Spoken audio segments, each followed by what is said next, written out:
Mark, I guess just getting set for Game 4. Just take me through again what you saw in Game 3, what worked so well for your club to get the win there.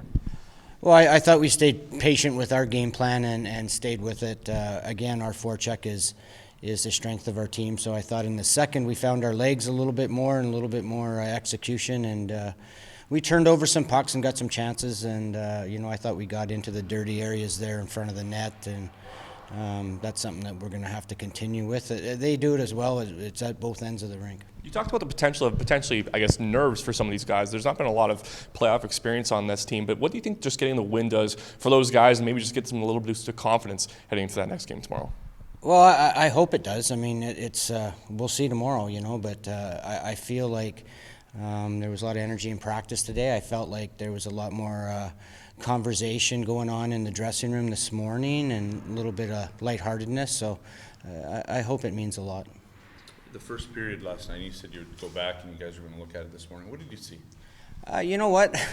It's funny as a coach, you only see negatives all the time, and it's because you're always trying to teach and always trying to fix things. But we looked at it as a staff, and we weren't as bad as I thought we were. You know what? We turned over 2 or 3 pucks, and that cost us 2 goals against. And so then automatically I thought we were not very good for the first period, but we were okay. We weren't great. We got better as the game went on, but we had a meeting this morning about some other things that took too many penalties and so on, and how we can clean that up. But when the players had their chance to respond to what they thought that our start was a little slow. So that's on them, and they got a chance to talk about it, and hopefully they fix it. Yeah, and Sheldon Keefe had a good quote the other day saying, I mean, none of this matters. Like, they won their big game. They go 3-2 in their series. I mean, it's a different situation, but he's basically said none of this matters unless we win the next one or close out the series. I mean, for you, is that kind of the mindset right now, the mood? I mean... Yeah, again, at our meeting this morning, they're very vocal, and they're the ones that brought up that, we talked about turning the page after Game 1 loss, and we talked about turning the page after the Game 2 loss. It doesn't change when you win. We have to turn the page. We're right back to square one, and, we're facing elimination again. So the desperation has to be higher than their desperation, and they know that.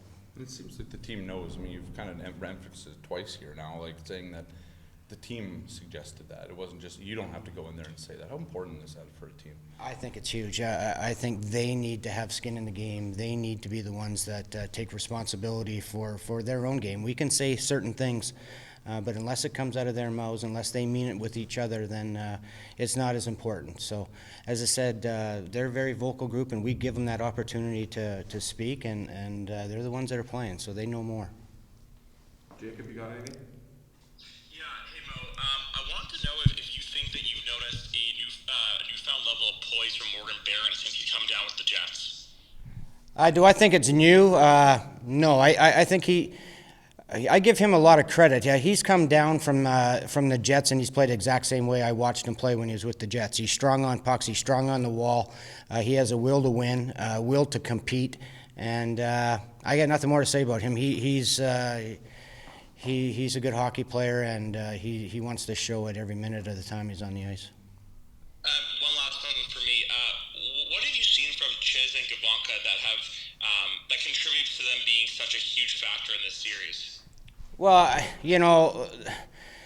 if you look back at the season, right from training camp, those two have been playing together. They're very agile. They're good skaters. They've moved the puck.